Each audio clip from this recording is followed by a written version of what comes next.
Assalamualaikum Ausi, welcome to TWM Talk with MPK, program baru dari MPK Mandua Samarinda. Jadi di sini kita bakal ngobrol-ngobrol bareng anak Mandua yang berprestasi dan pastinya bakal memotivasi kalian semua.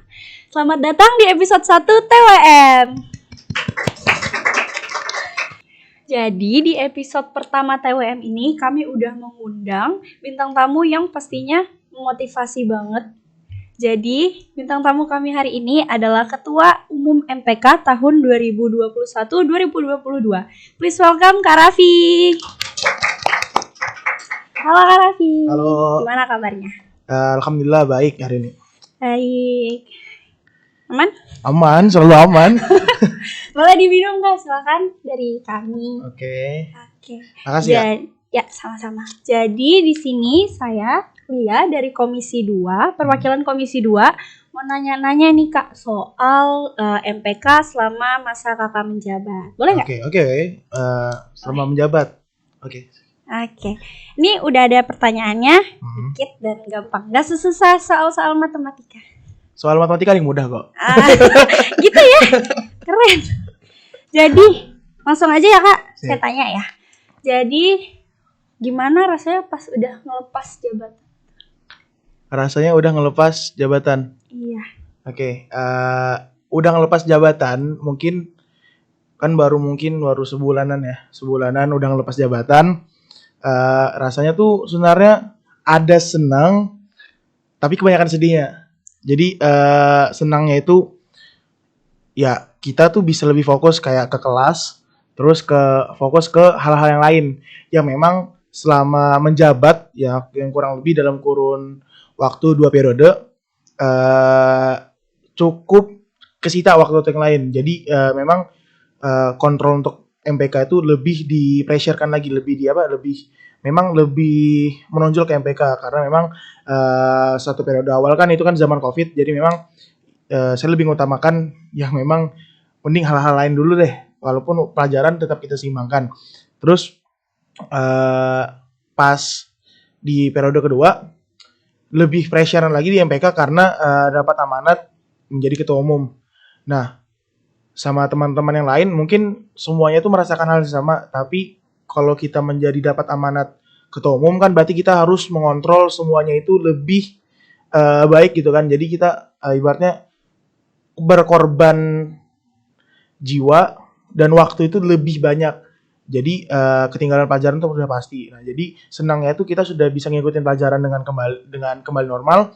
Terus itu kita bisa kayak hal-hal lain yang memang selama MPK itu kayak misalnya main futsal bareng sama teman itu kayak susah.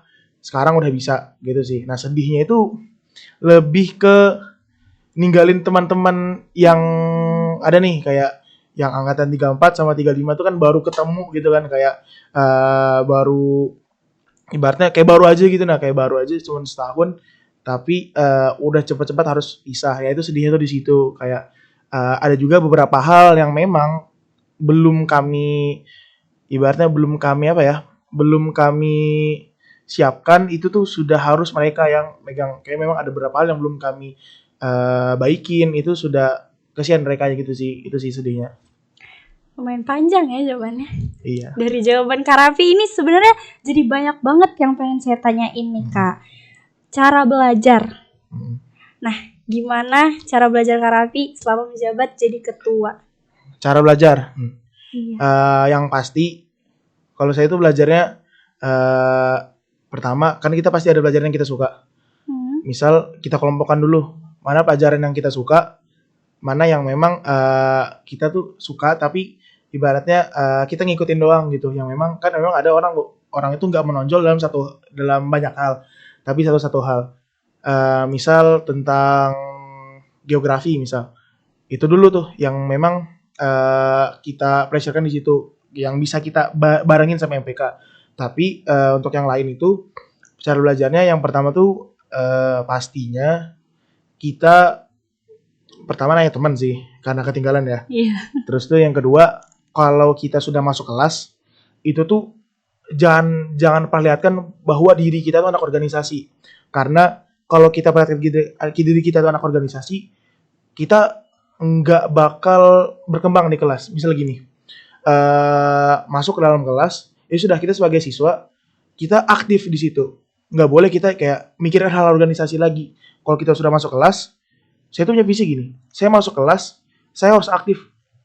Misalnya gini, guru nanya, saya jawab sebisa saya gitu. Kayak abis itu kalau ada pertanyaan ya saya tanya sebisa saya juga saya nanyanya. Yang memang nggak harus kayak pertanyaannya tuh banyak-banyak, tapi yang memang saya betul-betul nggak bisa tuh saya tanya gitu. Jadi dengan hal itu kita bisa ngimbangin lah pelajaran di kelas. Ya intinya tuh aktif di luar dan di dalam sih. Nah, dari jawaban Kak Raffi tadi, kita bisa jadi dapat inspirasi nih, gimana caranya memanage waktu kalau kalian ada di dalam suatu organisasi. Seperti yang Kak Raffi bilang tadi, kalau kita udah masuk ke kelas, berarti kita harus fokus sama apa yang ada di kelas. Jangan mikirin hal-hal yang lain gitu ya, Kak? Iya, betul sih. Boleh, nanti bakalan saya contoh, Kak. Bagus banget. Terus, banyak yang ketinggalan ya di MPK, kayak yang belum terkerjakan gitu ya. Iya banyak, cuman ibarat tuh ada mimpi pribadi sama mimpi bersama.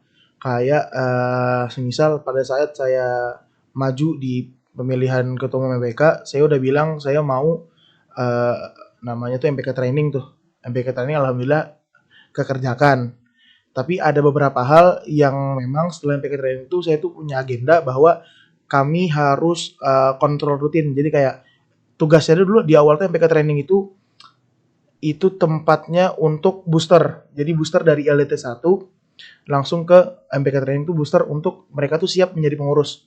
Jadi mereka siap jadi pengurus, ibaratnya booster tuh mereka tuh sudah siap semuanya, tapi kami nggak bisa pressurekan di situ. Itu sih yang memang sangat disayangkan. Sama kayak ada beberapa proker-proker inovasi yang memang belum sempat terkerjakan, tapi alhamdulillah ya, semoga kedepannya tuh bisa jadi pelajaran buat saya juga. Di misalnya mau masuk dunia perkuliahan itu mau saya kerjakan lagi tuh bisa gitu sih. Semangat Kak untuk melakukan tugas-tugas yang dipengenin. Siap. Harus selalu semangat. Semangat. Oke. Gimana rasanya ngelihat adik-adik kakak yang sekarang ini, MPK yang sekarang ini? Apa harapan yang ditaruh ke mereka? Yang sekarang? Iya. Oke. Yang sekarang tuh ngeliatnya udah bangga banget ya. Karena kenapa saya itu orangnya gini. Kalau saya udah ngelepas, ya saya lepas. Tapi bukan berarti saya nggak menjalin pertemanan yang baik sama mereka gitu. Kayak misal ngejauh segala macam, bukan begitu. Tapi saya mau coba gimana mereka saya lepas, tapi saya juga tetap dapat informasi terhadap mereka gitu. Kayak saya nanya-nanya segala macam. Tapi saya nggak mau orang yang ngatur mereka, gimana jalan mereka aja. Kalau mereka minta saran, saya kasih saran. Tapi saya bilang dua tiga, saya bilang mereka itu bisa, kalian semua tuh bisa, karena kalian itu orang-orang terpilih yang memang nggak ada kekecewaan terhadap kalian sih kalau dari kami. Buat anak MPK yang sedang menjabat sekarang yang lagi nonton, semangat, karena Ketua MPK 2021-2022 itu bangga banget sama Ya, kalian, bangga banget, guys. harus bangga lah gitu. Keren. Cut bentar. Apa bentar ya? Sampai lupa. Aku bangga loh.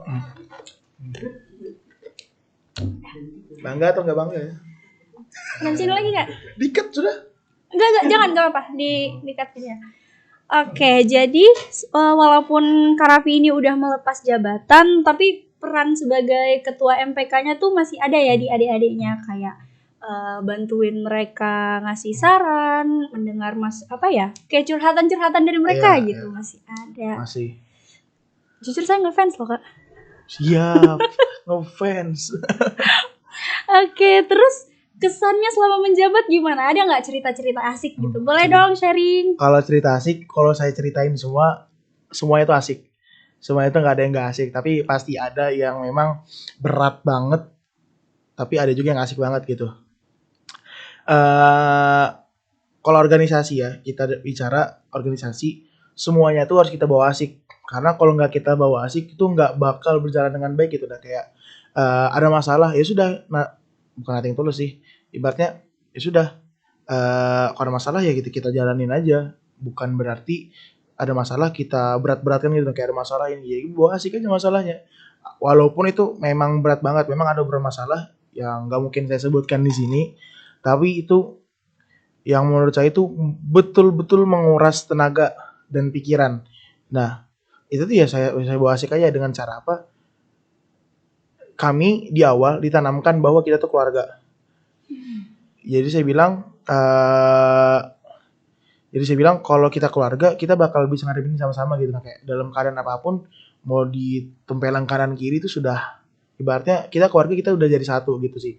Nah, jadi kalau pengalaman asik ya, itu tuh yang pasti dalam hal kesibukan kita juga butuh healing kan. Jadi butuh healing. Nah, jadi kami itu pernah OSIS MPK ya, bicara OSIS MPK. Karena memang OSIS MPK kan memang jadi satu tuh. Ibaratnya kekeluargaannya jadi satu. Jadi kami pernah dalam hal-hal kesibukan kami, kebetulan tuh sekolah libur 2 minggu. UAMBK-nya angkatan 32. Nah, kami healing ke Samboja itu tuh hal yang mungkin bagi orang itu biasa. Tapi bagi kami itu kayak dalam kesibukan stresnya kami tuh masih bisa healing gitu, masih bisa tersenyum lah ibaratnya segitu. Terus hal-hal yang paling asik itu ya kayak hal-hal yang sama-sama terus kayak di RO kan, di RO itu kan sama-sama terus. Itu tuh kadang ada aja kayak kalau nggak 1-2 yang ngelawak segala macem. Itu sih yang memang kalau kita kenang ke belakang itu pastinya bakal bakal sedih banget lah, ibaratnya udah ngelewatin itu semua. Nah, habis itu kayak hal-hal yang sama-sama kayak kami kelas 10 ya. Kan kami tuh sering tuh karena sekolah tutup, kami sering tuh ngumpul misal ke rumah Nela atau ke rumah siapa gitu kan. Kami ngumpul, baru kami ngobrol bareng, konda abis itu makan-makan, ngegrill gitu kan. Itu kayak hal yang kayak gitu tuh kayak hal simple tapi ngena banget gitu. Nah, jadi kayak kekeluargaan kita tuh dapat banget gitu. Jadi dari situ kita tuh bakal ngebawa kita ke organisasi ya. Kita healing sesaat 1 hari 2 hari, tapi impact-nya untuk 1 periode. Itu sih yang sedikit tapi bermanfaat gitu sih. Berarti kekeluargaan selama Kak Raffi menjabat tuh bener-bener yang erat gitu ya, Kak? Ya, pastinya erat, tapi ada juga kadang karena gini, organisasi itu kalau nggak ada konflik tuh kan organisasi menurut saya. Jadi karena dalam organisasi kalau nggak ada perbedaan itu nggak bakal asik organisasinya. Jadi perbedaan itu pilihan, tapi perbedaan itu bukan untuk ditabrakkan. Nah, jadi di situ sih yang menurut saya ya memang ada perbedaan. Mungkin di dalam tubuh MPK pun bisa ada perbedaan antara misal ketua umumnya dengan wakil ketua umumnya dengan ketua motivator, tiga-tiganya beda. Tapi itu tuh pilihan mereka. Bagaimana caranya kita untuk menjadikan itu satu gitu sih. Konflik tuh pasti ada. Karena kalau nggak ada konflik dalam sebuah organisasi, itu nggak bakal asik organisasinya. Berarti selama kita menjabat jadi anak MPK, kalau ada masalah sabar, jangan dibawa tekanan gitu ya, Kak? Iya. Karena jujur saya awal menjabat MPK tuh ya, sharing dikit boleh, Kak? Ya, boleh. Jujur awal kayak udah menjabat, wow gini ya masuk organisasi, karena ini pertama kali saya masuk organisasi, jadi kayak agak kaget gitu. Mungkin ya orang di luar sana tuh nganggap anak organisasi itu ibaratnya ya kita punya cap babu sekolah kan. Yeah. Cap itu tapi orang tuh nggak tahu di belakangnya tuh kita gimana berjuang mati-matiannya gitu. Kayak kita berjuang untuk sekolah itu gimana. Nah, mereka tuh bisa ngeliat kita di luar, padahal di luar itu belum tentu senyum kita tuh senyum asli senyum gitu. Kayak senyum kita tuh kadang aja di dalam hati tuh lagi marah gitu kan, tapi kita harus senyum gitu kan, karena memang anak organisasi itu saya bilang mukanya sekolah. Jadi kalian itu ibaratnya mukanya sekolah tuh kalian. Kalau kalian ini aja cemberut segala macam, ya kalian gak bakal dianggap kalian tuh mukanya sekolah sih gitu sih. Berarti pandangan saya soal MPK di awal itu salah, Kak. Kayak yang Kakak bilang tadi, anak MPK tuh senyum mulu kalau dilihat. Kirain karena bahagia aja gitu masuk organisasi situ. Ternyata setelah ngerasain cukup berat gitu pressure-nya. Iya. Tapi tetap asik. Ketemu orang-orang yang beda kayak yang Kakak bilang tadi. Awal-awal sih kaget, cuma lama-lama bisa gitu nerima perbedaannya. Bahkan kadang tuh jadi apa ya, jadi pelajaran gitu. Kayak wah di dunia ini ada ya orang gitu. Oke. Jadi pernah gak sih kalian mikir kayak di dunia ini ada ya orang kayak gitu. Jadi kayak ada ya.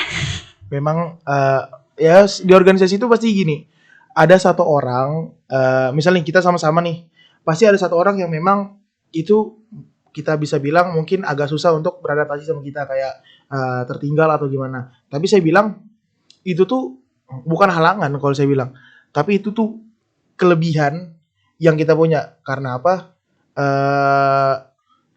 Kita tuh nggak boleh mikir kekurangan kita terus. Jadi kekurangan kita itu bisa jadi kelebihan kita. Nah itu yang saya punya. Saya punya teman di luar organisasi, tapi teman saya ini, saya bilang, saya first impression saya itu orangnya ini, kayaknya orangnya nggak bisa ngapa-ngapain. Ternyata saya ada project organisasi di luar ya, di luar, bukan anak MPK gitu. Punya project, ternyata saya punya cap buruk sama dia.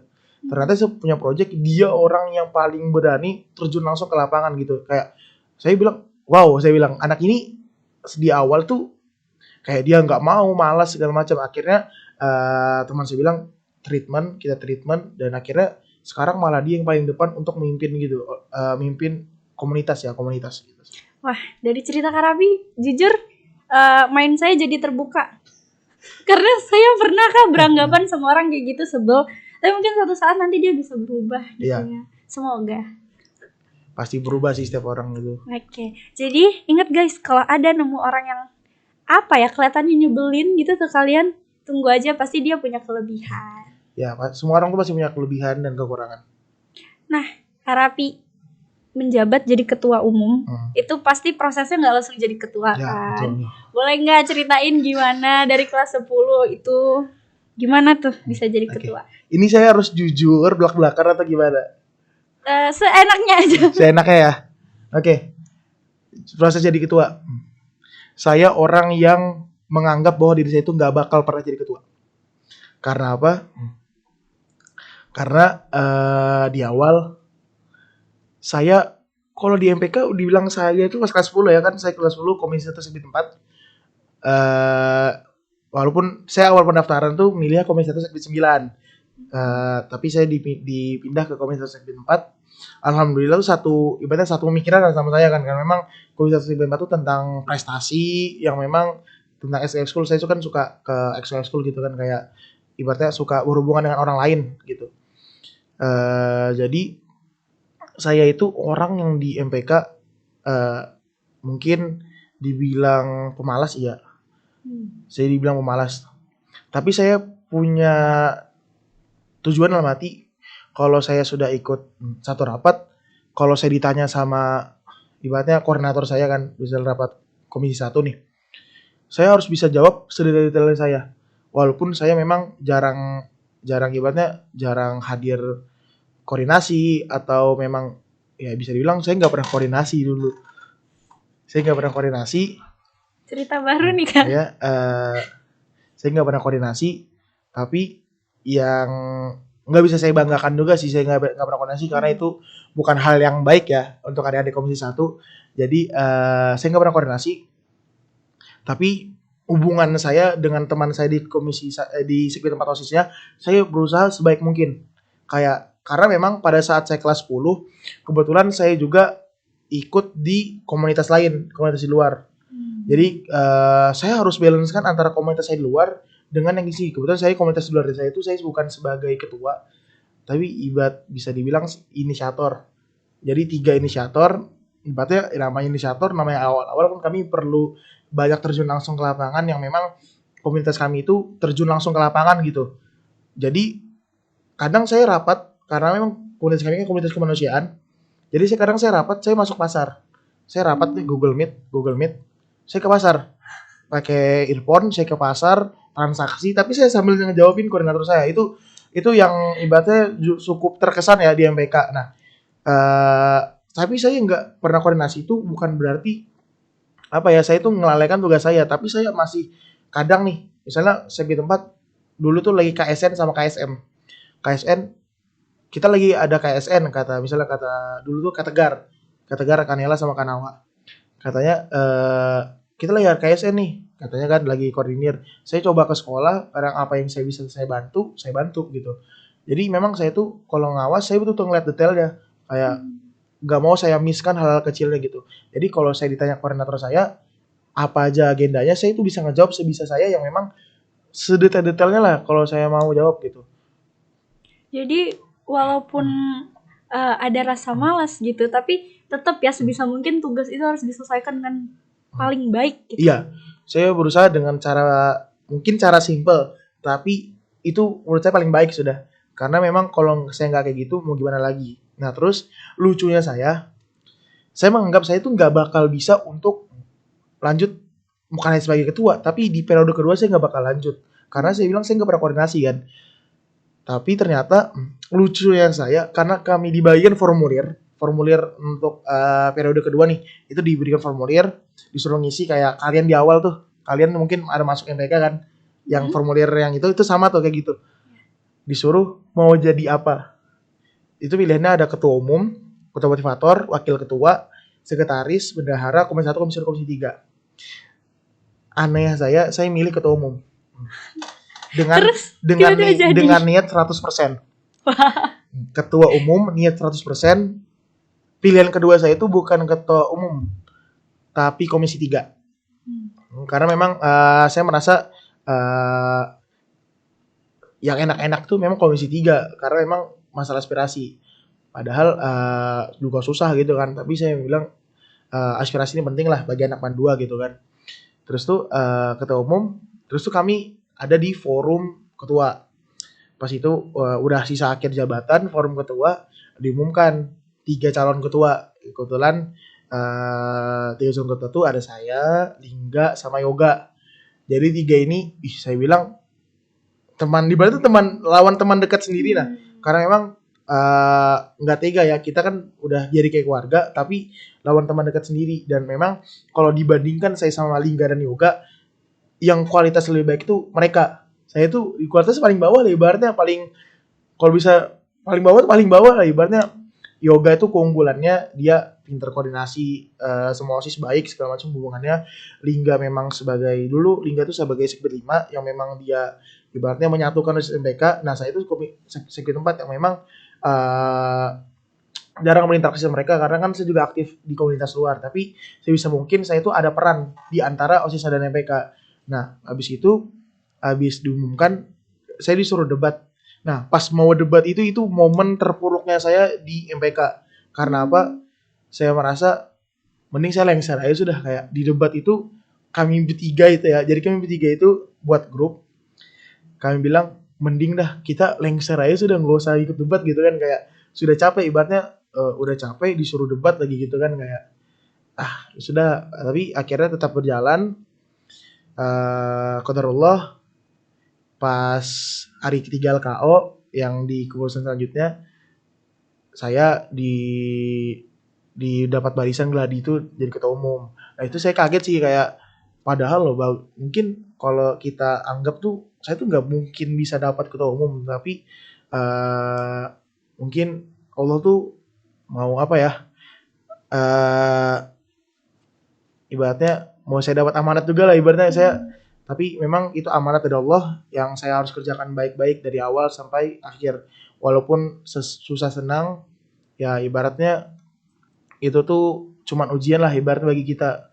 Masa kita udah dapat ujian dikit aja kita udah ngeluh-ngeluh gitu kan. Makanya saya coba bertahan sebisa saya sampai akhir. Makanya pas di akhir tuh ibaratnya pas pemilihan ketua tuh saya jujur ya saya nangis. Saya nangis. Tapi sebelum-sebelumnya juga saya ada nangis kayak memang nggak kerasa udah sampai sini, ibaratnya udah bisa ngantarkan diri saya sampai ujung, dan saya juga bisa ngantarkan 16 orang 16 orang angkatan 34 ini sampai akhir juga, ibaratnya saya awal sama-sama, finish sama-sama lah ibaratnya gitu. Itu sih yang saya bangga, yang apalagi pas mereka sudah mengucapkan janji pelantikan itu saya ibaratnya udah merinding banget, tapi nggak bisa nangis, cuman kayak ibaratnya sudah sedih lah, ibaratnya mereka tuh udah bisa jadi dewasa lah. Nanti kalian juga suatu saat yang 35 kayak gitulah. Berarti di sini kita belajar gitu, takdir tuh gak ada yang tahu ya Kak. Ya, takdir. Nggak tahu kita kayak awalnya nggak niat kayak gitu tiba-tiba kepilih gitu. Iya. Berarti kita nggak tahu kalau siapa tahu kita nggak pernah ngerjain PR tiba-tiba masuk UI gitu. Bisa aja. Kan nggak ada yang tahu. Oke, panjang ya ceritanya. Jadi ketua tuh nggak instan ya Kak. Banyak banget prosesnya. Banyak banget. Salah satunya sebelum saya jadi ketua, saya juga sosokan nyoba masuk forum MPK Kalimantan Timur. Yang memang cakupannya lebih luas, yang memang saya aja nggak serius di MPK pas periode saya, tapi saya coba-coba nih masuk MPK Kalimantan Timur. Ditanya mau jadi apa, interview lagi, ditanya kalau bisa jadi ketua kenapa enggak, kata saya bilang kayak gitu. Itu nggak tahu ya, semua lulus saya itu kayak gitu. Jadi kayak saya bilang, tapi opsi pertama saya bilang mau kaderisasi, karena kaderisasi itu megang MPK Samarinda kan, MPK Samarinda Kalimantan Timur. Jadi seru nih kata saya, tapi ternyata saya dihubungin sama panitia, saya juga jadi calon ketua di forum MPK Kalimantan Timur tuh pas saya masih ngejabat. Akhirnya ya itu juga, jadi pas saya ngejabat kelas 10 tuh betul-betul high pressure-nya tuh di dua organisasi, satu komunitas kemanusiaan, duanya MPK Mandua sama MPK Kaltim. Jadi itu tuh betul-betul pressure lah ibaratnya. Banyak ya, berarti Kak Raffi ini masuk ke orang yang aktif banget gitu di kegiatan yang berhubungan gitu sama orang-orang luar. Iya, karena kalau nggak berhubungan sama orang luar, saya tuh ada komunitas di luar tuh, kayak bukan saya ikut komunitas ya, tapi saya suka slogannya banyak teman banyak rezeki. Dari ibarat gitu, kayak perkataan Nabi Muhammad juga, almarhum man ahab, manusia itu bersama yang ia cintai. Jadi kayak kita tuh dikumpulkan gitu sama orang-orang yang memang sama sifat kita tuh. Mungkin kita kan sifat kita banyak, kita nggak tahu nih sifat kita nih apa aja, tapi kita tuh dilihatkan nih orang-orang ini kayak gini. Makanya saya tuh suka punya banyak teman, supaya apa, supaya saya itu bisa ngantisipasi diri saya sendiri. Kayak misal saya punya teman banyak, terus itu sifatnya kan kita pasti orang ini gimana. Jadi pas kita sudah tahu di luar, kita pas bertemu sama orang lain lagi tuh udah nggak bakal takut gimana cara ngadepinnya. Gitu sih gunanya banyak teman. Cuma jujur nih Kak, saya tuh takut punya banyak teman karena kita nggak tahu gitu yang mana yang bakal nusuk di belakang gitu kan. Cara Kak Raffi ngadepin temen yang banyak gimana tuh? Karena pasti sifatnya kita nggak tahu, ada tuh yang bakal jahat sama kita, nggak tahu gimana. Cara antisipasinya gimana tuh Kak? Cara antisipasinya yang pasti saya tuh selalu positive thinking sama teman. Mau gimana pun mereka, saya positive thinking dulu. Tapi kalau memang sudah nusuk ya sudah, saya sakit hati sih. Saya bisa memaafkan, tapi saya nggak bisa melupakan. Nah itu sih kayak kalau memang sudah sakit, kalau saya sudah ngasih baik tapi sakit, ya sudah, saya tetap temanin dia. Sama tahu ntar dia juga, kalau kita musuhin dia terus, takutnya nanti dia tuh menjadi orang yang betul-betul kita cintai gitu. Nah kayak ya kan nggak boleh membenci sebenci-bencinya, takutnya dia menjadi yang kita cintai. Nggak boleh juga kita mencintai takutnya dia menjadi yang jadi kita benci. Nah itu tuh, jadi saya teman tuh nggak terlalu, ibaratnya nggak terlalu dekat banget. Makanya saya tuh orang yang aneh, saya bilang. Saya tuh punya banyak circle ya.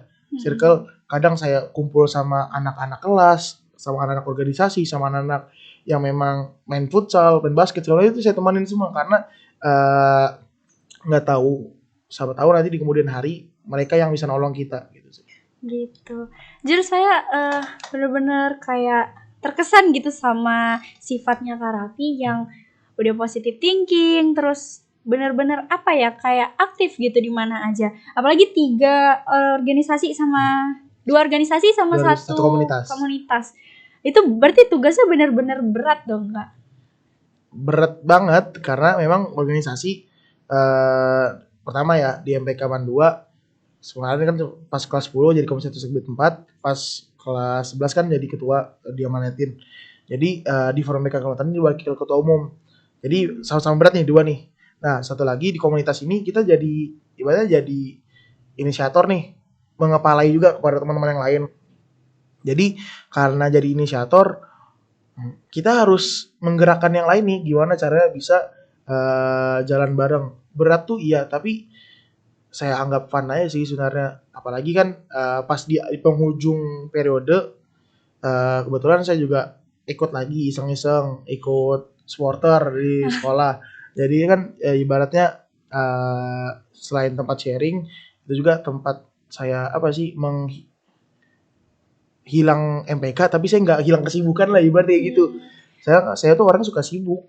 Suka sibuk. Suka sibuk. Tapi kalau dapet kesibukan nggak kayak capek nih gitu? Nggak pernah gitu? Kadang capek, cuman saya suka sibuk karena memang saya punya buku saya warna ungu itu buku MPK itu catatan saya semuanya tapi sekarang saya tulisin itu bukan hanya tentang MPK tapi ada pelajaran ada juga memang hal-hal penting yang harus ditulis kayak tentang komunitas juga ditulis di situ biar apa supaya saya tuh suka ngeliat tuh kayak dari awal perjalanan saya itu apa saya bukan diary ya kalau diary kan kayak per hari atau per bulan ini kayak random ternyata saya pernah kayak gini ya dulu ya itu yang buat pacuan kita untuk lebih semangat lagi sih. Sama nih kayak saya Kak suka liat archive gitu. Ih ternyata dulu saya alay ya gitu. Kalau bedanya kan kalau ngeliat buku MPK kayak oh proses saya jadi sampai kayak gini tuh gini. Iya. Kalau buka archive Instagram tuh kayak ini siapa gitu. Iya. Suka sih ngeliatinnya gitu, cuman lebih sering males doang kayak aneh orang kita zaman dulu mah aneh. Keren banget sih Kak kayak wah satu komunitas apalagi komunitasnya ke masyarakat gitu ya. Iya. Berarti Kak Raffi ini orangnya peduli sosial, social butterfly, anak sosial juga anak IPS. Ya anak IPS banget. Berarti suka gitu interaksi sama orang-orang. Suka, malah terlalu suka. Nah tapi pernah nggak sih Kak ngerasa sendirian gitu? Kayak atau mungkin nggak masih banyak temen, cuma kayak lagi sendiri gitu. Pernah nggak? Pasti kita punya fase ibaratnya apalagi anak sekolah ya punya fase mending kita sendiri dulu walaupun kita punya ibaratnya banyak nih di luar tapi fase sendiri ini enggak ibaratnya fasenya saya nggak mau langsung hilang saya orangnya nggak mau kayak ini itu tapi saya mau hilang aja dulu kayak hilang tapi saya bilang saya minta maaf ya kalau saya memang nggak ada aktivitas misalnya kayak nggak aktif dulu segala macam saya hilang tapi pas saya hilang tuh pasti tiba-tiba mau pengen lagi gitu kayak pengen gabung lagi karena kalau dalam fase sendiri saya itu kayak ya tetap berteman cuman ibaratnya nggak intens doang kayak makanya baliknya cepat gitu. Kalau cara healing bareng teman-teman tadi kan kayak makan bareng ke pantai ya ke pantai bareng pernah nggak Kak Raffi punya cara healing yang sendiri gitu? Healing sendiri? Iya. Healing sendiri apa ya semuanya tuh kita anggap healing tapi kadang tuh gini kalau kita pengen healing kan dari dari sekolah ke rumah tuh jauh kan kadang jalannya itu kita belokin kayak yang harusnya cuma berapa menit kita belok jalan nggak tahu kemana nggak tahu arah tapi kita mutar kadang kan rumah kan di daerah Lobakung kadang bisa lewat Islamik kalau nggak terus lewat BM. Jadi terus mutar lagi ke perumahan itu ada perumahan korpi, muter nanti kalau sudah males baru pulang. Itu sih healingnya gitu. Jujur saya juga suka gitu Kak. Emang ngabisin bensin cuma iya, apa ya seger gitu. Apalagi kadang tuh jadi kayak tahu jalan-jalan baru. Iya betul. Apalagi kan rumah saya kan di kota tuh Kak. Yang dilewatin itu aja. Jadi kadang saya kalau jalan sama teman saya bilang muter-muter dulu dong bentar gitu. Iya. Karena banyak banget yang bisa dilihat. Tempat makan baru gitu-gitu. Itu sih saya juga kalau jalan tuh kan jalan kalau enggak saya di sekolah juga bisa gabut kadang satu orang saya culik saya bawa jalan entah kemana saya bawa jalan kalau enggak saya tuh orangnya nggak suka main game tapi kalau saya main game satu doang saya cuma punya di HP itu Minecraft. Minecraft ya Minecraft jadi kalau saya punya ide kan bangunan kayak bagus, saya coba Minecraft saya aplikasikan sendiri gitu kayak buat gimana caranya saya bisa ngebuat gitu, kayak gitu. Kadang kalau gabut ya main Minecraft. Minecraft. Berarti ternyata orang yang sibuk tuh bisa main game juga ya? Ya Minecraft doang sih. Gak ikutan sama teman gitu main Mobile Legends? Saya tuh orangnya bosenan. Pernah download Mobile Legends, PUBG pernah, kayak game-game lain tuh pernah. Tapi tahan sebulan doang dihapus. Sama sih bosenan gitu. Cuman Minecraft sih sampai sekarang. Dari HP ini ada sampai sekarang. Gila, keren banget. Tapi di sini saya jadi belajar gitu. Kalau punya kesibukan, dicari senengnya dari kesibukan itu gitu ya Kak? Iya, betul. Bakal saya terapin sih. Soalnya apa ya? Kadang tuh saya pernah kayak di tengah-tengah kesibukan tuh ngerasa capek terus tiba-tiba nangis gitu. Kayak mental Oke. breakdown. Pasti pernah juga kan? Itu Kak? wajar sih, kalau yang itu wajar karena memang fase orang itu kan senang, sedih, ntar tiba-tiba senang lagi pasti gitu. Pasti ada. Kalau nggak ada sedihnya tuh lain manusia namanya. Berarti buat kalian yang lagi di fase sedih, galau, tenang aja pasti bakal berlalu. Ya, betul. Itu mindset saya sih Kak, kayak you'll get over it lah. Pasti semua masalah yang datang ke kalian bakal ya hilang. Walaupun masalahnya udah hilang, datang lagi gitu yang baru. Iya, pasti kayak gitu, kayak masa itu nggak bakal ada habisnya, tapi bagaimana cara kita menyikapinya supaya baik ya. Keren banget. Oke, diminum dong. Nggak seret? Enggak. Serius, saya seret sih Kak. Suka sih ngomong panjang-panjang. Mau Saya nambah minum ya, pertanyaan Kak? lagi? Saya minum ya Kak? Ya, minum. Oke, makasih banget Kak udah ngejawab pertanyaan-pertanyaan. Saya jadi dapet banyak banget gitu apa? Quotes ya? Quotes. Apa Ya, namanya? quotes lah. Inspirasi gitu. Quotes. Jadi dapet apa ya, kayak pengetahuan baru, terus cara menyikapi apa yang udah terjadi gitu. Jujur Kak Raffi orangnya keren banget. Enggak keren. Keren. Oke, makasih banget Kak udah datang di acara kami TWM. Jangan jerah ya Kak, ntar kalau ada occasion apa lagi boleh diundang lagi kan? Ya, boleh, tapi gantian. Iya dong. Ya kalau tamunya Kak Raffi doang, siapa yang mau nonton kan? Bosan nangis. Oke deh, makasih ya Kak udah Siap. jawab semuanya. Makasih juga udah ngeluangin waktunya. Siap. Thank you Kak. Ya, makasih juga buat periode 2022-2023. Tas boleh? Oke deh Alsi, sekian aja buat episode TWM hari ini. Kita jadi dapat banyak banget pelajaran dan motivasi-motivasi baru. Thank you banget yang udah nonton sampai habis dan memperhatikan. Selamat melanjutkan aktivitas kalian dan see you. Wassalamualaikum warahmatullahi wabarakatuh. Waalaikumsalam warahmatullahi wabarakatuh.